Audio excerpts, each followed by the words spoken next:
ನಾವು ಇವತ್ತು ಲಘು ಚಾಣಕ್ಯದ 3 ಮತ್ತು 4ನೇ ಶ್ಲೋಕವನ್ನು ಮನನ ಮಾಡಿಕೊಳ್ಳೋಣ. 3ನೇ ಶ್ಲೋಕ.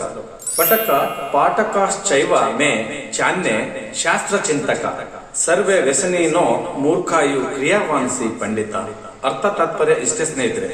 ಅಧ್ಯಯನ ಮಾಡುವವನು ಹಾಗೂ ಮಾಡಿಸುವವರು ಮತ್ತು ಇತರ ಶಾಸ್ತ್ರ ಚಿಂತಕರೆಲ್ಲರೂ ವ್ಯಸನಿಗಳು, ಮೂರ್ಖರು ಆಗಿರುತ್ತಾರೆ. ಯಾರು ಶಾಸ್ತ್ರವನ್ನು ಅನುಷ್ಠಾನಕ್ಕೆ ತಂದು ಆಚರಿಸುವವನೋ ಅವನೇ ಪಂಡಿತ. ಬರಿಯ ಪುಸ್ತಕ ಪಾಂಡಿತ್ಯವಿದ್ದರೆ ಸಾಲದು, ಅಧ್ಯಯನ ಮಾಡಿದಂತೆ ನಡೆಯಬೇಕು. ಜೀವನದಲ್ಲಿ ನಾವು ಕಲಿತಿದ್ದನ್ನು ಬದುಕಿಗಾಗಿ ರೂಢಿಸಿಕೊಳ್ಬೇಕು. ಅದಕ್ಕೆ ನಮ್ಮ ಹಿರಿಯರು ಹೇಳ್ತಾರೆ, ಏನು ಬಚ್ಚಿಟ್ಟ ಜ್ಞಾನ ಕೊಳೆಯುತ್ತದೆ, ಬಿಚ್ಚಿಟ್ಟ ಜ್ಞಾನ ಒಳೆಯುತ್ತದೆ. ಸೊ ಆ ಜ್ಞಾನದ ಬಗ್ಗೆ ಅರ್ಥಶಾಸ್ತ್ರದ ಚಾಣಕ್ಯ ಉಲ್ಲೇಖ ಮಾಡಿ ಈ ಶ್ಲೋಕ ಬರೆದಿದ್ದಾರೆ. ನೆಕ್ಸ್ಟ್ 4ನೇ ಶ್ಲೋಕ. ಕೇಚಿದಾಜ್ಞಾತೋ ನಷ್ಟ ಕೇಚಿ ನಷ್ಟ ಪ್ರಮಾದತ ಕೇಚಿತ್ ಜ್ಞಾನ ವಾಲೇಪೇನ ಕೇಚಿನ್ನಷ್ಟೇಸ್ತು ನಾಶಿತ. ಅರ್ಥ ತಾತ್ಪರ್ಯ.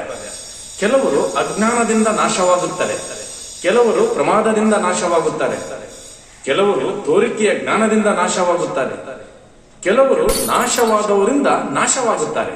ನಮ್ಮ ಜೀವನದಲ್ಲಿ ಜ್ಞಾನದ ಅರಿವು ನಮ್ಮ ಆತ್ಮಾವಲೋಕನದಲ್ಲಿ ಅಡಗಿದೆ ಸ್ನೇಹಿತರೆ. ಅರಿವಿಲ್ಲದೆ ನಮ್ಮಿಂದ ಹಲವಾರು ಬಾರಿ ಪ್ರಮಾದಗಳು ನಡೆದು ಹೋಗ್ತವೆ. ಕೆಲವೊಮ್ಮೆ ನಾವು ಜ್ಞಾನವಿದ್ದರೂ ಅಜ್ಞಾನಿಗಳಂತೆ ವರ್ತಿಸುತ್ತೇವೆ. ಗೊತ್ತಿದ್ದು ಹಳ್ಳಕ್ಕೆ ಬೀಳ್ತಾ ಇದ್ದೀವಿ. ನಮ್ಮ ಸುತ್ತಮುತ್ತಲು ದಿನನಿತ್ಯ ಈ ಘಟನೆ ನಡೀತಾ ಇದೆ ಸ್ನೇಹಿತರೆ. ಒಬ್ಬರ ಏಳಿಗೆಯನ್ನು ಸಹಿಸದ ಅನಿಷ್ಟ ಭಾವನೆ ಹೊಂದಿರುವ ನಾವು, ನನಗೂ ಸಿಗಲಿಲ್ಲವೆಂದರೆ ಅವರಿಗೂ ಸಿಗಬಾರ್ದೆಂದು ನಾವು ಕೆಡ್ಡ ತೋಡ್ತೀವಿ. ಇವೆಲ್ಲ ಬಿಟ್ಟು ಅವರವರ ಮನೋಭಾವಕ್ಕೆ ಸ್ಪಂದಿಸಿ ಸಾಧ್ಯವಾದಷ್ಟು ಒಳ್ಳೆಯದನ್ನೇ ಮಾಡಲು ಪ್ರಯತ್ನಿಸಬೇಕು ಸ್ನೇಹಿತರೆ.